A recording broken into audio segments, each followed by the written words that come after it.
बिस्मिल्लाहिर्रहमानिर्रहीम। अमेरिका के अंदर जो है वो जो इम्पोर्ट टैरिफ है वो सारी दुनिया में जब मुतारफ़ हुआ तो यकीनन सारी दुनिया के अंदर जो है इकॉनमी क्राइसिस जो है वो आ गए, मेरे मुल्क में भी आ गए हैं। इसका इम्पैक्ट जो है लोगों को लेट पता लगा। स्टॉक मार्केट जिस तरीके से क्रैश की गई और उसको बंद कर दिया गया, ये एक मुंह बोलता सबूत है कि लोगों ने एक्सेप्ट किया। अब इसका इम्पैक्ट क्या होगा?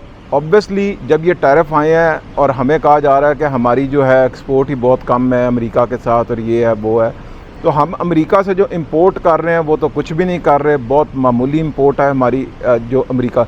लेकिन जो हम एक्सपोर्ट कर रहे हैं वो तकरीबन कोई 5 से 6 अरब डॉलर है जो हम एक्सपोर्ट से हमें उससे पैसा आ रहा है।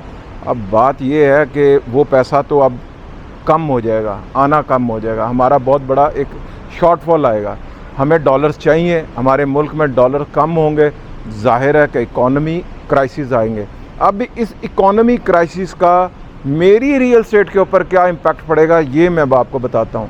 आपको जो चूरन बेचा जा रहा था जनवरी 2025 से कि जी ये साल बूम कर जाएगा, ये साल रियल एस्टेट के लिए बहुत अच्छा है, इस साल के अंदर प्राइसेस बहुत इंक्रीज़ कर दी जाएंगी और बड़े बड़े पैकेज जो हैं वो आ जाएंगे इस साल जो है रियल एस्टेट के अंदर गवर्नमेंट की तरफ से।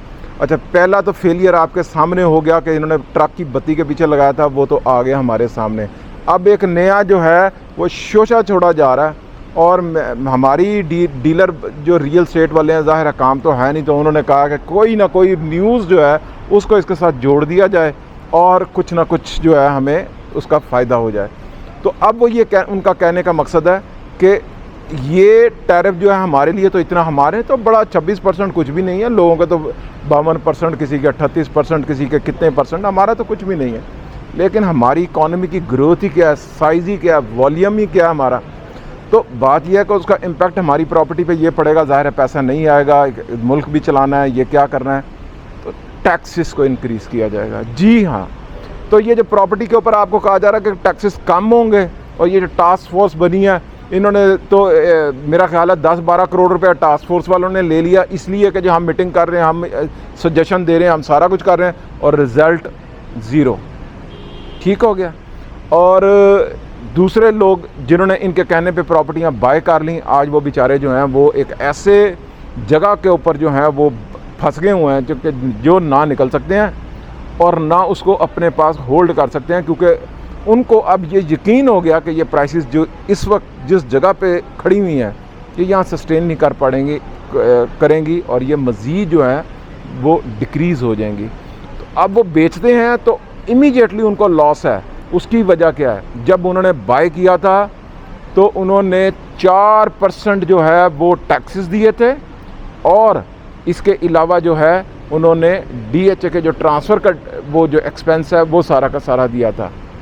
अब जब वो बेचते हैं सर तो 9% उनको टैक्सेस जो हैं वो लग रहे हैं। वो क्या क्या?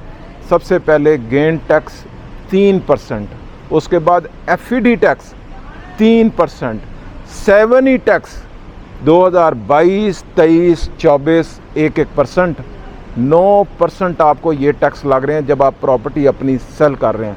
और अगर आपने ये प्रॉपर्टी 6 महीने, 1 साल, 2 साल के लिए रखी हुई है या इतना रखा हुआ है तो आपके DHA के जो ड्यूज़ हैं वो एक अलग हैं।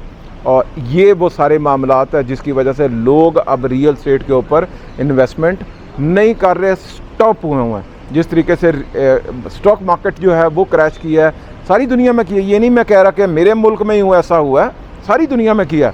लेकिन मेरा मुल्क ऑलरेडी गरीब मुल्क है, यहाँ पे इकॉनमी का साइज़ बहुत छोटा है और इन्फ्लेशन जो है वो इतना ज़्यादा है कि ये बर्दाश्त नहीं कर पाते।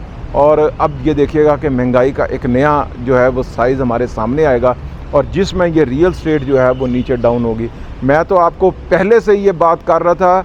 आप मेरी 2025 में फरवरी के अंदर जो मैंने वीडियोस दी थी, मैंने आपको पहले ही कह दिया था कि मई 15 से जून 15 के दौरान जो है ये प्रॉपर्टी की सारी प्राइसेस जो हैं ये वापस आ जाएंगी जिन प्राइसेस के ऊपर गई हैं। और ये सारी फेक न्यूज़ ने जो है ये बबल बनाया हुआ था वो फट गया, ब्लास्ट हो गया। अब लोगों के खुद क्लैरिटी आ रही है। मेरा कहने का तो उस वक्त फ़ायदा था जो मैंने आपको बता दिया। जिन लोगों को उससे फ़ायदा हो गया शायद उन्होंने उठा लिया, बहुत से लोगों ने उसमें ट्रेडिंग कर ली, उन लोगों को भी फ़ायदा हो गया जिन्होंने उस वक्त बाय की और सेल किया। बेसिकली वो सेलिंग टाइम था, बाइंग टाइम नहीं था। अगर आपके पास कोई प्रॉपर्टी थी, आपको चाहिए था कि आप उस वक्त उसको सेल करते, ना कि ये इनके कहने के ऊपर आपने बाय की और अब जो है हालात ऐसे हैं। मैं सिर्फ यही आपको कहना चाह रहा हूँ, फ़िलहाल इसका जो मेजर इम्पैक्ट पड़ेगा वो ख़ास तौर पर फाइल्स के ऊपर पड़ेगा। DHA कोयटा 100% इसके ऊपर इसका इम्पैक्ट पड़ेगा और वो ये होगा कि जो कोयटा की फ़ाइल इस वक्त है ये आपको इंशाल्लाह 30 लाख रुपए की आपको मिलती हुई नज़र आ रही होगी। अब जिनके पास हैं तो उनको तो ये इंशाल्लाह डिज़ास्टर है उनके लिए, लेकिन जो बाय करना चाह रहे हैं उनसे पूछें कि वो कितने इस बात पे मुतमईन है कि जो मैं कह रहा हूँ। तो यकीनन मैं एक ही वक्त में दोनों को कुछ नहीं कर सकता और ना मैं करना चाहता हूँ। जो रियलिटी है मैंने आपके सामने रखनी है, बाकी pick and choose, it's your choice. पहली बात तो DHA कोयटा बिल्कुल वहाँ पे आपको इन्वेस्टमेंट नहीं करनी चाहिए। अब दूसरी बात यह है कि DHA लाहौर के अंदर जो फाइल्स हैं, ख़ास तौर पे 10 की फ़ाइल, DHA 13 के मुतालिक मैं एक अलग से वो बनाऊंगा कि इसके मुतालिक मेरे पास काफ़ी ज़्यादा जो है न्यूज़ जो है इसकी मेरे पास हैं, तो वो मैं अलग से बताऊंगा। लेकिन फ़िलहाल स्टॉप बाइंग इन DHA फेज़ 13, पहली बात तो ये है। दूसरा 10 जो है उसके अंदर भी मुझे लगता है कि ये प्राइसेस वापस आ जाएंगी। इस वक्त बाइंग लोग जो है, सेलर जो है वो एक कनाल की जो फाइल जो है वो बेचना चाहता है, कोई 85, 87 इस ब्रैकेट के अंदर, लेकिन वेरी अनफॉर्चुनेट बायर नहीं है।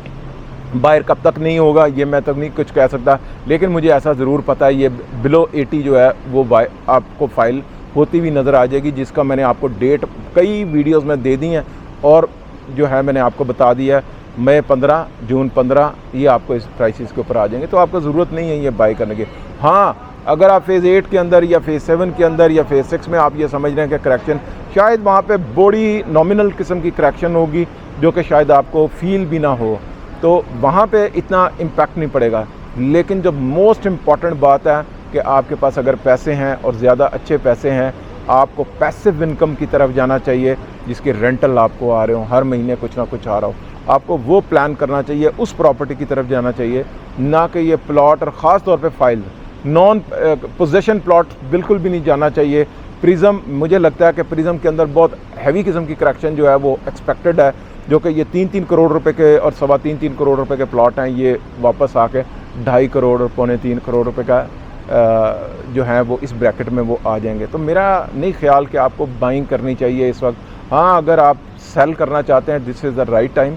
आपके पास अगर इतना बजट है और आपको नज़र आ रहा है कि आपने ये प्रॉपर्टी पहले की ली हुई है और आप इसमें से निकलना चाह रहे हैं, तो ये राइट टाइम है। आप बेशक इसमें से निकल जाएं, क्योंकि ये और ड्रॉप हो जाएगी। थैंक यू, अस्सलाम वालेकुम।